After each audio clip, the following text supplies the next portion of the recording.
오늘은 종말에 대한 성경의 예언 25번째 구도, 그 다음에 적그리스도의 교활한 전략 7번째 방송이고요. 그리고 소주제로는 사도신경은 성경적인가, 또 사도신경의 뿌리는 어디인가에 대해서 같이 한번 알아보겠습니다.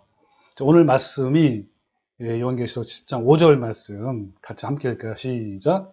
그의 이마에 이름이 기록되었으니 빔이더라, 큰 바벨론이라, 땅의 음녀들과 가증한 것들의 엄이라 하였더라. 아멘. 자, 오늘 이 말씀은 지난번에 했던 거죠. 바벨론.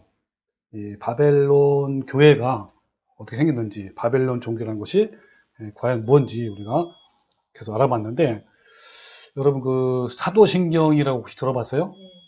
사도신경이 보여드리면 이런 거죠.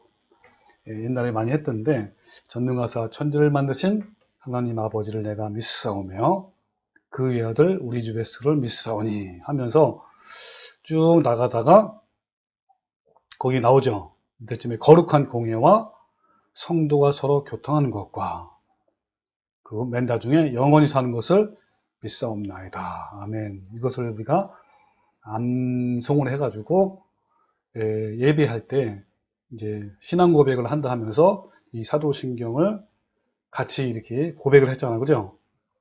자, 이것이 과연 성경적인가? 어디서 왔는가? 이런 부분을 우리가 오늘 알아볼 건데요. 이 단도직입적으로 말하면 이 사도신경은 로마 카톨릭에서 만들었어요.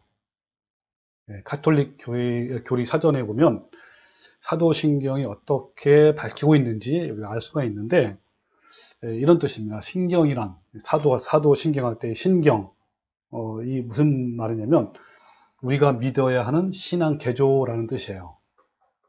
이 신경이란 이 단어는 라틴어로 이렇게 표현하면 어떤 상징이나 어떤 표시, 신분증명서, 계약서 이런 뜻이 포함되어 있고, 이것을 처음에 누가 사용했냐면 3세기에 성 치프리아노, 이 사람이 처음으로 사용했습니다. 그러니까 신경은 이 천주교 신자가 고백하는 신앙의 핵심이고요. 이 신앙을 고백함으로써 천주교 신자라는 증거예요, 이게. 자, 또한 다른 개신교 신자가 카톨릭으로 개종할 때 이 정통 카톨릭의 신앙을 고백하는 뜻으로 이 신경을 외운 거란 말이에요. 자, 이러한 신경이 생기기까지는 많은 신학자들의 논란도 있었고, 또 더욱이 뭐 이단이냐 아니냐, 이걸 판단하는 기준이 그 당시에 때부터 이제 바로 사도신경이 그걸 판단하는 기준이었단 말이에요. 그래서 한국 카톨릭 대사전에 보면 사도신경을 뭐라고 설명했냐면, 기독교 바탕이 되는 핵심 교리를 담는 초대교회 신앙의 고백문이고 카톨릭의 중요 기도문의 하나다라고 이렇게 말하고 있어요. 그러니까 사도신경은 이렇게 거슬러 올라가면 6세기까지 거슬러 올라가는데, 이 사도신경이라는 명칭은 서기 390년에 발견되었다고 합니다. 사도신경이 사도들의 전승이라는 주장은 4세기 말 루피누스가 하였다고 하는데, 이 사도신경은 카톨릭에서 세례를 위해서 필요했고요. 또 미사가 뭔지 알아요? 미사? 미사는 말 그대로 카톨릭에서 말하는 예배예요. 그러니까 미사를 할 때 감사기도로 이 사도신경이 사용되어 왔습니다. 그러니까 이 히프리투스의 사도 전승에 나타난 신경은 고대 로마 신경이라 불리우면서 사도신경의 주체였다고 하는 거예요. 중세 초기부터 모든 서방교회가 로마교회, 가톨릭이죠. 이 교회는 세례의식 때부터 사도신경을 외웠고, 또 미사 때마다, 또 주일마다 암송을 한 거예요. 그러나 동방교회는 러시아 정교회도 하는데, 이런 교회는 아직도 이 의식을 사용하지 않고 있습니다. 자, 그러면 한번 비교해 보세요. 개신교의 사도신경과 그리고 카톨릭의 사도신경이 어떤지 읽으면 똑같아요. 단지 이제 단어만 좀 다를 뿐이지. 자, 전능하신 천부, 성부, 천지의 창조주를 믿나이다. 이렇게 시작해요.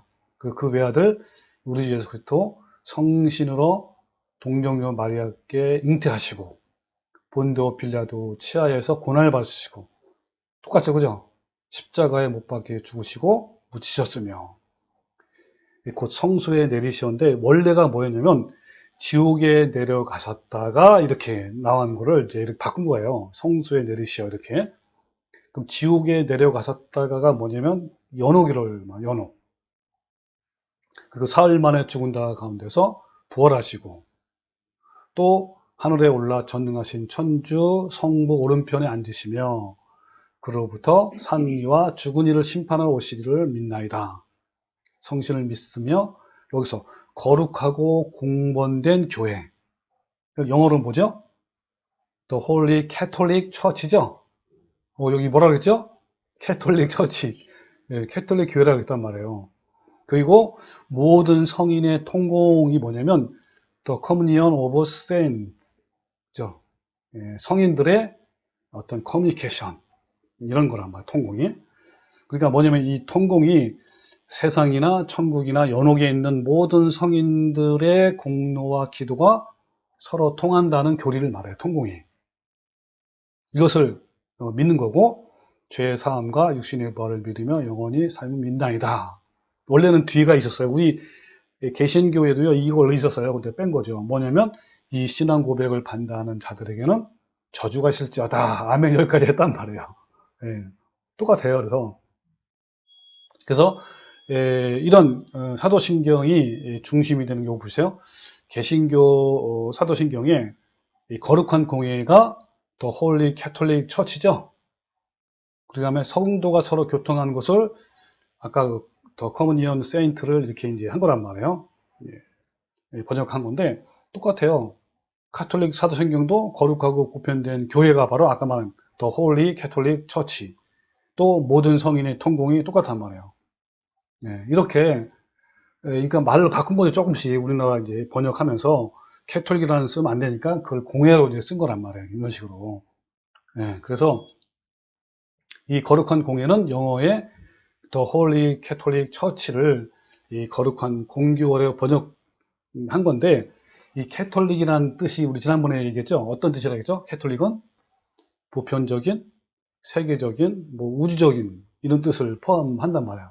그러니까 캐톨릭 처치란 말이 뭐예요? 보편적인 교회, 뭐 세계적인 교회, 우주적인 교회를 말하는 거예요. 그래서 한영 그 사도신경을 보면요, 어떤 것은 캐톨릭이라는 단어를 감추기 위해서 이제 유니버설이라고 이렇게 하는 것도 있다고 합니다. 그래서 여러분 사도신경이 성경적이다라고 믿는 사람들은 이 단어는 일반적으로 사용될 경우 별 문제가 없다. 그러므로 현재 개신교를 캐톨릭 처치를 뭘로 바꾸냐면 그냥 보편적인 교회 이렇게 하는 거란 말이에요. 이렇게 한다고 해서 별 문제 없다라고 주장을 하는 거예요.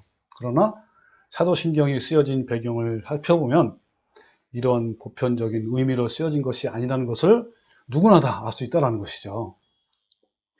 그 베드로를 초대 교황으로 모시고 있던 당시의 캐톨릭 교회에서는 땅 위의 모든 교회를 대표하는 유일한 교회가 카톨릭 교회라고 주장하고 이것을 반대하던 사람들을 이단으로 정죄를 했기 때문인 거예요. 한국교회에서는 이것을 이제 거룩한 공예로 번역해서 카톨릭 교회라는 단어를 이렇게 약간 피한 거죠. 그렇지만 여전히 이런 한영 찬송가라든지 이런 데 보면요, 여전히 아직도 더 홀리 캐톨릭 처치라고 표현된 그런 성경이 많이 있단 말이에요. 실제로 이 공예라고 번역했잖아요. 우리나라는 이 공예라는 표현은요, 성경에 보면 공예라는 표현이 나오면 무조건 뭐죠? 예수님을 반대하는 자들로 표현돼서요. 예를 들면 마태복음 10장 10절에 보면 사람들을 삼가라 그들이 너희를 공회에 넘겨주겠고, 이 공회가 이제 재판소나 어떤 요즘 말 법원이란 말이에요.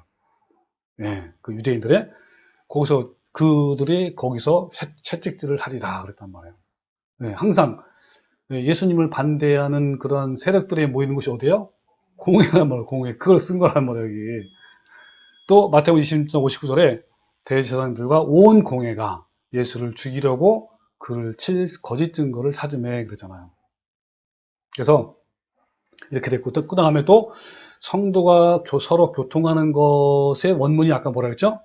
더 커뮤니언 오브 세인트잖아요. 이것은 아까 뭐냐면 세상이나 또 천국이나 연옥에 있는 그 성인들이 있어요.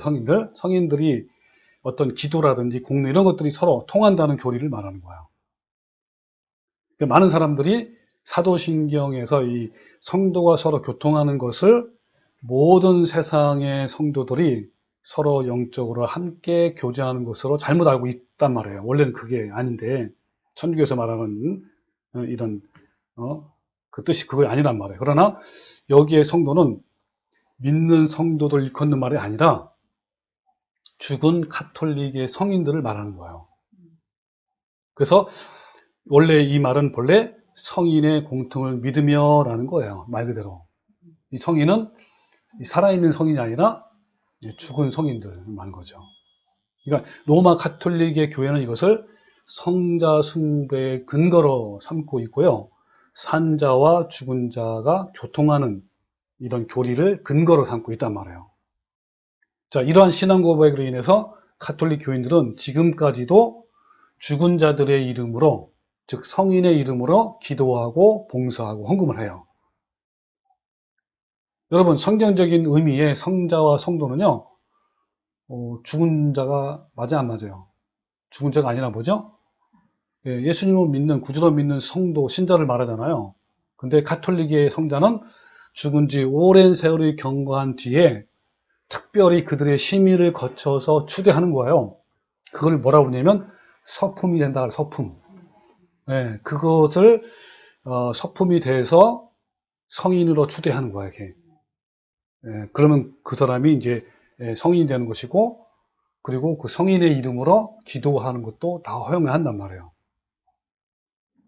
이것은 성경에서 책망하고 있는 것이고 강신수를 권장하는 것으로 좀 미신에 속하는 거란 말이에요. 성경에서는.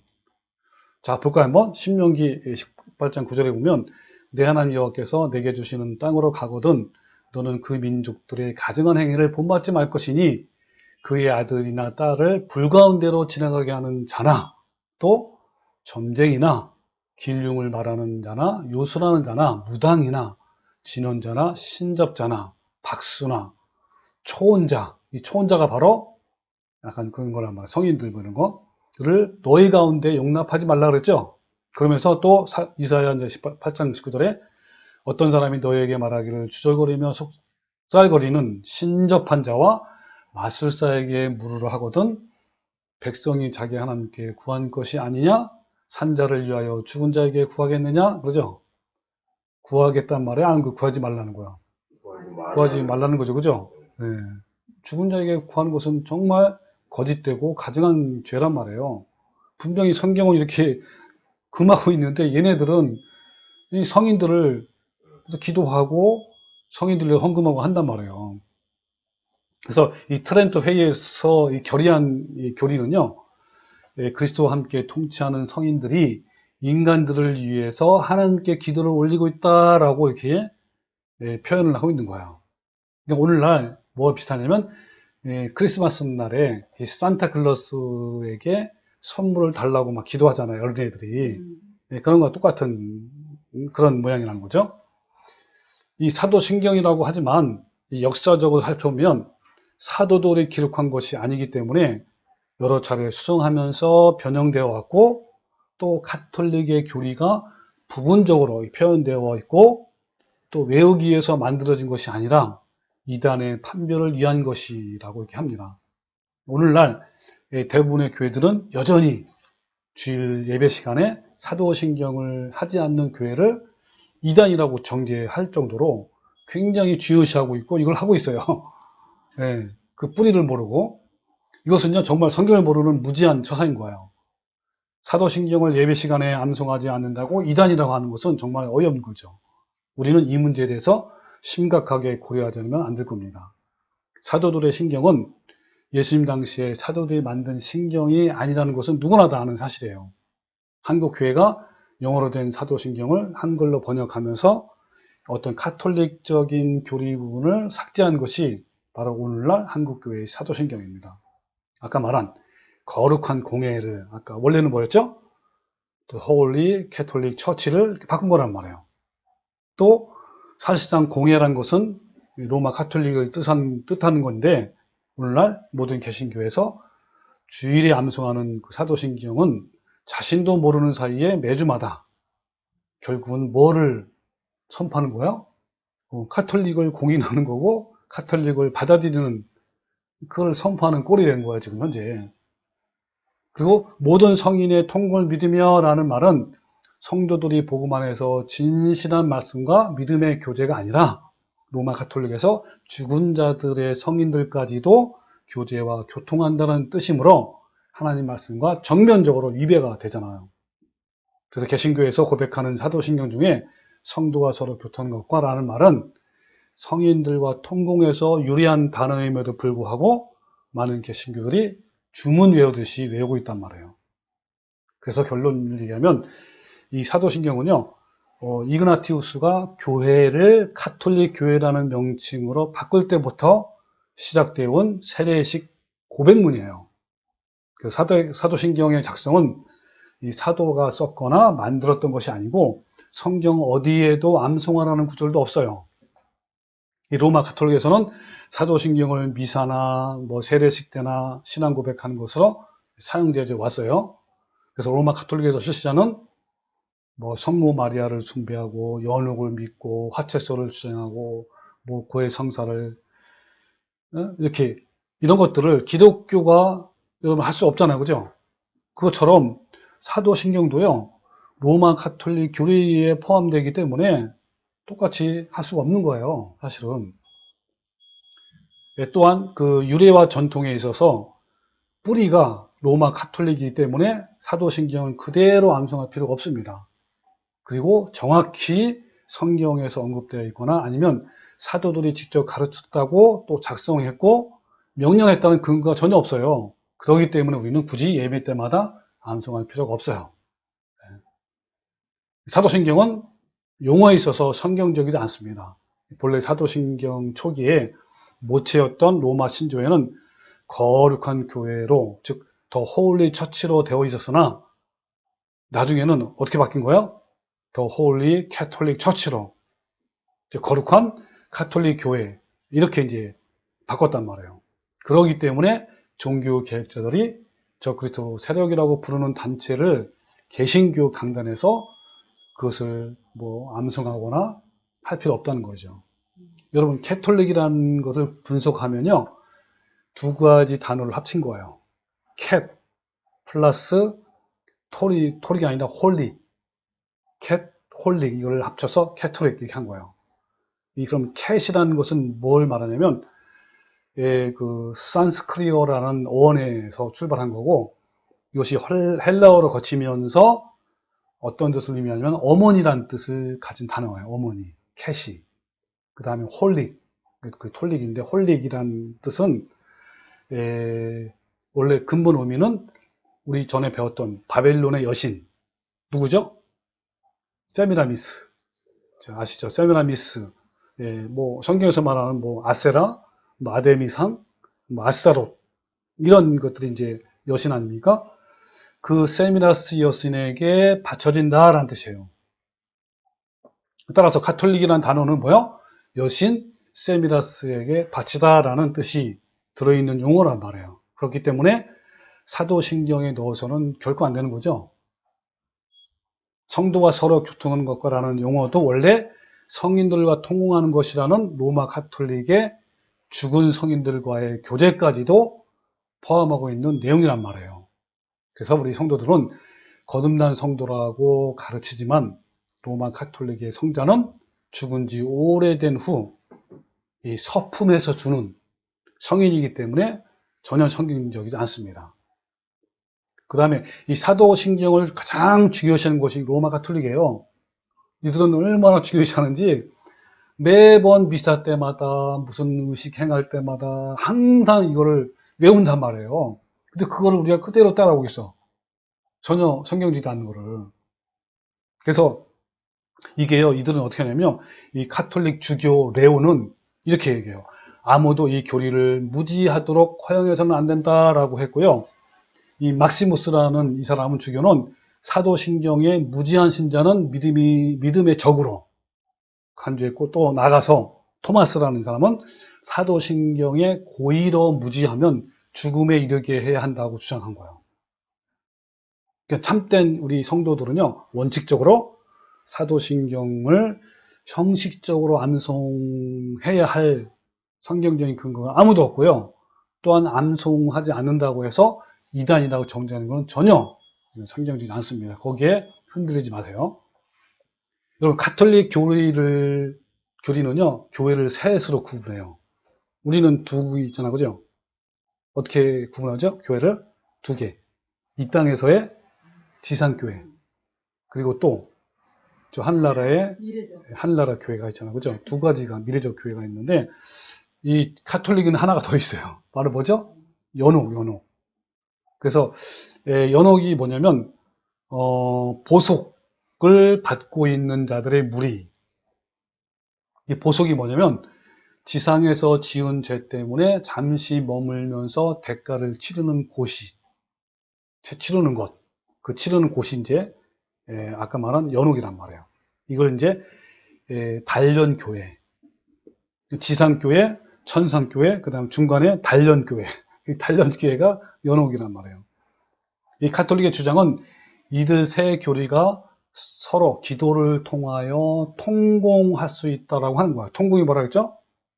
세상이나 뭐 저 천국이나 아니면 연옥이나 모든 성인들의 어떤 기도라든지 이런 것들이 서로 통한다는 교리 아닙니까?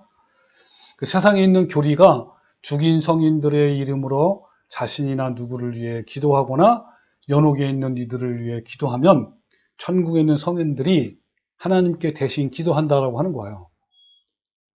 그래서 가톨릭은 사도신경을 외울 때마다 모든 성인들의 공통국을 믿으며 라고 고백하는 거예요. 굉장히 중요시하는 거예요, 애들은요. 이렇게 가톨릭 신자들은 모든 문제를 하나님께 기도하는 것보다 죽은 성인들에게 기도하면 그 죽은 성인들이 기도를 받아서 하나님께 대신 전달해 준다라고 믿는 거예요. 그러나 죽은 사람에게 기도하는 것은 분명히 성경에서 엄격히 금하는 것 같습니까? 그러나 가톨릭 교리는 성인들과의 통공을 이렇게 말합니다. 어떻게 말하냐면 세상에 살고 있는 사람들이 연옥에 있는 영혼들과 천국에 있는 성인들과 또 그리스도 안에서 신비스럽게도 기도나 공로로서 서로 결합되어 하나의 공동체를 이룬다라고 이렇게 말하는 거예요. 자, 죽인 성인들을 제가 몇 가지 한번 가져봤습니다. 여기 보면 이쪽엔 직업들이에요. 직업들이 있고 이쪽은 직업을 대표하는 성인들이란 말이에요. 뭐 예를 들면 본인이 건축가야. 그럼 건축가는 누구한테 어떤 성인한테 기도해야 돼? 토마스라는 사람한테 기도하는 거예요. 그것도 언제 기도한 거 제일 좋냐면 12월 21일에 이날은 토마스의 기도일이란 말이에요. 뭐 평소에도 좋지만 이렇게 보면요 각각 다 그 성인의 이름도 있고 그리고 날짜도 있어요. 쭉 제가 보니까요 이 거지들 있어 거지들. 이 거지들은 알렉스우스에게 7월 17일 날 기도해야 가장 잘 먹힙니다. 네, 뭐 책장사, 벽돌공, 뭐 건축가, 뭐 운전수도 있고 양초공. 그 다음에 배우 중에 또 무슨 배우가 있나?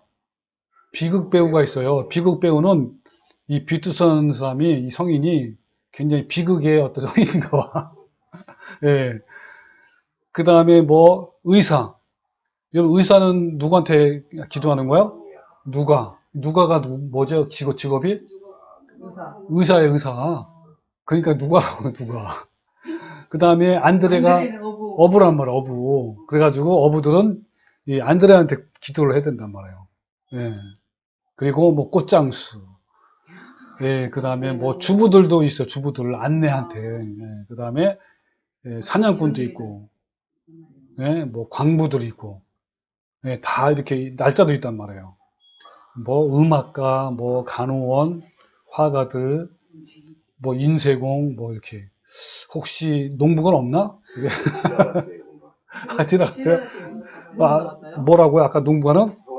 아, 상업인 프란시스에게 기도해야 돼. 예. 그리고 뭐 가수들, 학생들 있어, 학생들. 그 다음에 뭐 세무원도 있고. 예, 마태가 세리란 말이에요, 그죠? 그러니까 이게 비슷한 것도 꽤 있어요, 보면. 예, 근데 이 직업뿐만 아니라요, 죽인 성인들의 이름으로 기도하는 것이 인생의 고통스러운 문제까지도 다 나와 있어요. 예를 들면, 본인이 임신이 안 돼. 그때 누구한테 기도해야 돼? 안토니한테 기도해야 되는 거예요. 그 다음에 또 뭐 있죠? 맥주 중독자. 맥주 중독자. 니콜라우스를 잘 기억해야 돼. 그러면 되는 거야, 지금. 예, 니콜라스. 예, 예. 그리고 뭐, 여기 뭐 축산업자도 있고. 이 도둑 체포는 뭐죠, 이건? 네? 예? 도둑을 체포하는 거. 아, 체포하기 위해서는, 도둑이 이게 잘 안 체포가 되나 봐요. 체포가 안 되니까 잘 되게 하기 위해서 기도하는구나. 경찰들이 많이 유혹 퇴치. 그 다음에 유혹 퇴치도 있고, 야. 그 다음에 불이 났을 때, 남편 얻기 위해서는 이거 해야 되고, 아내 얻기. 아내 얻기 위해서, 분실물 찾기 위해서, 간질병. 예, 간질병도 있고, 개에게 물리면, 후베르트가 있어요.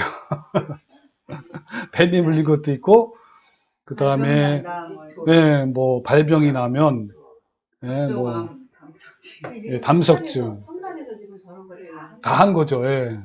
이렇게 기도하는 거예요. 제가 이제 몇 가지만 기도문을 내가 따왔는데, 볼게요, 한번. 여기 두통도 있고, 뭐, 유방병도 있어요. 피부병, 그 종합병원이네, 진짜. 정신병, 뭐, 인후통, 뭐, 다 있죠? 자, 성인들의 기도문을 보면요. 예를 들면, 이런 그 성인들마다 기도문이 다 있는 거예요. 특별히 이제 그래서, 성 요한은 뭐냐면, 오 주님, 저는 당신을 몰랐나이다. 다만 지상의 일들을 알고 맛보려 했나이다. 주 하나님, 모든 것을 바꾸어 주시고, 주 당신 안에 취게 하소서. 이렇게. 그리고 뭐 안토니오 마리아 글라렛의 기도가 하나님 아버지 저로 하여금 당신을 알게 하시고 당신이 알려질 수 있게 하소서. 당신을 사랑하시고 모든 사람들이 당신을 사랑하도록 인도하소서. 이러면서 그 다음에 줄 쉐발리의 예수 성심 기도원. 아주 예수 성심이여 경배하나이다. 찬양하나이다. 찬미하나이다. 당신께 영광을 드리나이다. 감사하나이다. 뭐 이렇게 이제 기도문이 있단 말이에요. 그리고 성 아우구스틴은 님 위에 우리를 내시었기에 님 안에 쉬시기까지는 내 영혼이 편안하지 않나이다. 이렇게 하면서 그 다음에 잠자기 전에 드리는 기도. 복되신 동정 마리아여 저의 임종시에 저희 어머니로 나타나 주시고 특별히 주님의 평안에서 죽을 수 있는 은총을 내려 주소서. 이렇게. 그 다음에 아빌라의 성녀 테레사 기도문도 있어요. 내 주님, 저를 무엇에다 쓰시렵니까? 말씀하십시오. 어디에 또 이렇게, 어떻게, 그리고 언제 쓰시렵니까? 하면서. 네. 이런 기도문을 또 외우고 찾아서 같이 함께 드리는 거예요, 결국. 네. 정말 이것이 바로 여러분, 오늘날 가톨릭이에요. 그래서 이 가톨릭이 이단이 아니라고 우기는 학자들과 목회자들이 많아요. 엄청 많아. 도대체 이 사람들은 어떤 종파를 이단이라고 생각하고 있는지 정말 궁금하기 짝이 없어요. 신구약 성경 어디에도 이렇게 가르친 흔적이 없는데, 그죠? 성경은 죽은 사람을 어떤 신적인 이름으로 부르는 것만도 정말 초혼실이라고 여기면서 금하고 있잖아요. 네? 여러분, 초혼자가 뭐냐면, 그 초혼자를 너희 가운데 용납하지 말라 그랬잖아요. 이 초혼자가 뭐냐면, 죽은 자의 영을 불러내서 서로 이야기하고 상의하고 이런 것을 말해요. 이걸 이제 강신수사라 해요. 강신수사. 성경에 나오죠? 누구였죠? 사울왕. 예, 사울왕. 첫 번째 사울왕은요, 신접한 수법을 행하는 여자를 통해서 죽은 사무엘의 영을 막 떠올리면서 자신의 장래일을 상의하잖아요. 그죠? 이거는 정말 가증한 죄란 말이에요. 어떤 사람은 그게 진짜 뭐 성경적이라는 말도 있어. 그 서기에 나오니까 전혀 그거 아니란 말이에요. 미신이고 정말 금지된 거란 말이에요. 그 다음에 여러분 마리아 숭배 사랑이 굉장히 강하잖아요. 로마 가톨릭은. 이 마리아가 원죄 없이 잉태되었다. 이런 교리를 만들었고요. 또 마리아는 종신 처녀로 지냈다. 이런 교리도 있고 이런 교리를 위해서요.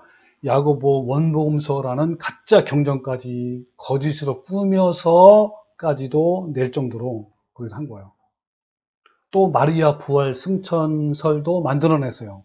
그리고 마리아를 은총의 중재자의 으뜸 중의 으뜸이라고 또 이렇게 만들기도 하고 또 마리아송이라고 있는데 이렇게 하는 건 은총에 가득 찬 마리아님 기뻐하소서 주님께서 함께 계시니 여인 중에 복되시며 태중의 아들 예수님 또한 복되시도다.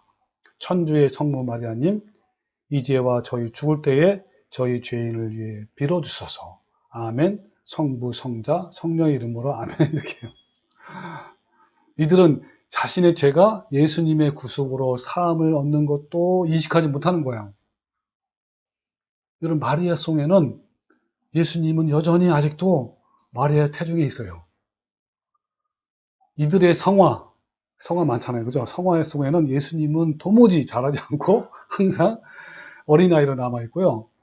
또 이들이 그린 십자가에는 또 이렇게 세워놓은 십자가상에는 지금도 아직은 예수님은 여전히 못 박힌 채로 있는 거예요. 네, 다 거기서 온 거예요. 그냥 차라리 십자가만 있으면 괜찮아. 근데 꼭 예수님이 매달려 있잖아. 다 그건 천주교에서 온 거고, 가톨릭 온 거예요. 그리고 이렇게 아기가 나온 거 다. 그런 데서 흘러온 거란 말이에요. 오늘날 많은 교단과 교회가요, 이런 로마 가톨릭을 마치 기독교의 뿌리거나 큰 집으로 생각해요. 얼마나 많이 불러요, 기독교 목사들이. 그리고 통합하려는 이 에큐메니칼 운동을 앞장서고 있단 말이에요. 자기들 교단에 속한 목사가 교리가 잘못되어 있다고 주장하면요, 득달같이 달려와서 소명할 기회를 주지 않고 이단으로 정죄하는 사람들이 이런 로마 가톨릭을 이단이라고 지적하는 사람에 대해서는 오히려 편협한 사람이라고 매도하고 있단 말이에요. 하루살이는 걸러내고 약대는 삼키는 사람들이 바로 이런 사람들이다. 이 분별력 없는 목사가 가톨릭을 흉내내면서 자신의 교회를 적그리스도인 가톨릭으로 끌어들이려고 한다면 교인들이라도 깨워서 교회를 지켜야 하는데 그렇지 못하고 있단 말이에요. 어떤 목사가 위에 열거한 가톨릭 교회가 거짓교리라고 주장하면요, 교회 기독교 지도자들이 먼저 벌떼처럼 일어나서 이단이라고 정죄하고 추출해요. 근데 그런 사람들이 가톨릭은 이단이 아니라고 우기고 있는 거예요. 가톨릭이 이단이 아니라고 우기는 사람들은요, 정말 이건 이해가 안 돼요. 정말 이단과 한 통속이고요. 이들은 정말 성경도 진리도 모르는 무지한 사람들이에요.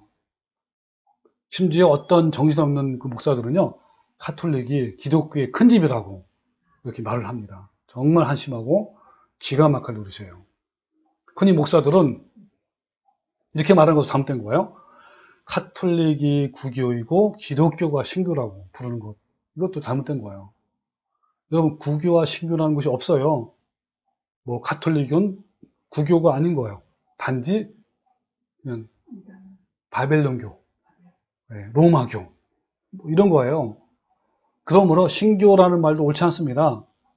꼭 불러야 한다면 그냥 성경대로 믿는 교회라고 부르면 돼요. 우리는 개신교니 뭐 신교니 구교니 뭐 큰 집 작은 집 이런 용어를 사용하지 말아야 돼요. 기독교는 예수님으로부터 시작된 진리를 믿는 것이지 루터나 칼빈 시대부터 시작된 것이 아니란 말이에요. 그 전에도 있었어 없어요? 있었단 말이에요. 진짜 쭉 이어져 온 건데 잘못 알고 있는 거죠.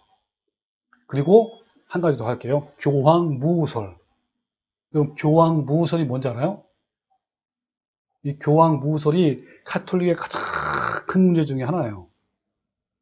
무슨 말이냐면 교황은 오류가 없는 인간으로서 신과 같은 존재라고 하는 것이 바로 교황무후설이에요. 따라서 이 교황무후설은 하나님을 모독하는 가증한 자란 말이에요. 교황 자체가 이미 하나님 자리에 있는 것이나 마찬가지인데 그것이 어찌 겸손한 모습이라고 할 수 있겠습니까? 이 교황무후설에 대해서 잘 모르는 사람들이 많아요. 이 교황무후설의 교리는 로마 가톨릭 교회의 신학이에요. 그 신학은 교황이 전 세계 교회의 우두머리로서 신앙이나 도덕에 관하여 엄숙하고 정식으로 어떤 결정을 내릴 경우에 그 결정은 성령의 은총을 받은 것이기 때문에 올바르고 결단코 오류가 있을 수 없다라고 하는 교리를 바로 무후설이란 말이에요.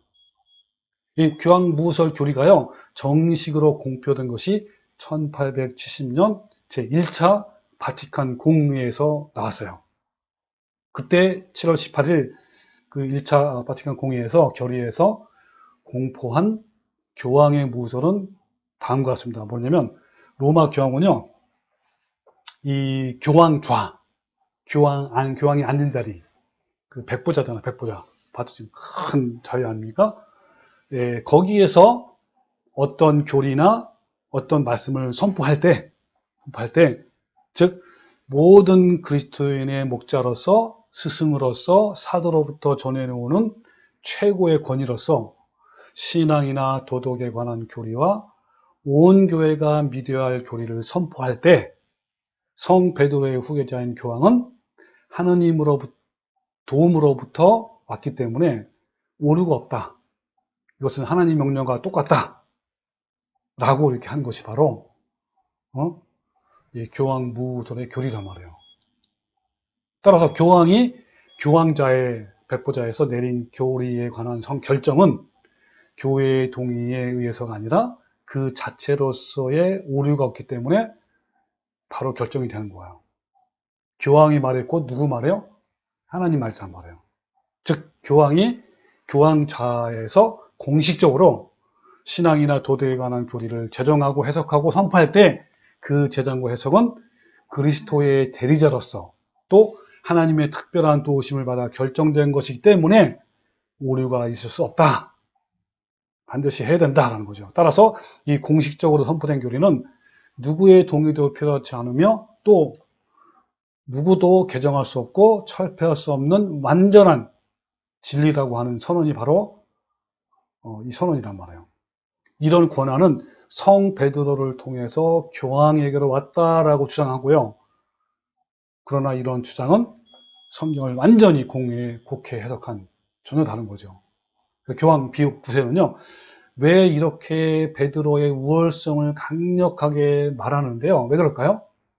그것은 교황을 베드로의 후계자로 보기 때문에 그런 거예요. 그러니까 베드로의 위치를 절대화하면 할수록 자연스럽게 어떻게 된 거예요? 교황의 권위도 절대화할 수 있기 때문에 그런 거죠. 그래서 교황 비옥 9세는요. 그런 선언을 할 때 골방에서 조용히 한 것이 아니라 수많은 추기경들과 대주교들, 대수도원장들, 신학자들이 모인 곳에서 교황무후설을 주장한 거예요. 네. 가톨릭의 교황무후설, 즉 뭐냐면 교황의 선언에 오류가 없다고 주장하는 것은 정말 교만이고 신성모독입니다. 감히 사람을 하나님 자리에 올려놓고 사람의 말을 하나님처럼 절대한다는 것은 정말 가증한 죄에 해당돼요.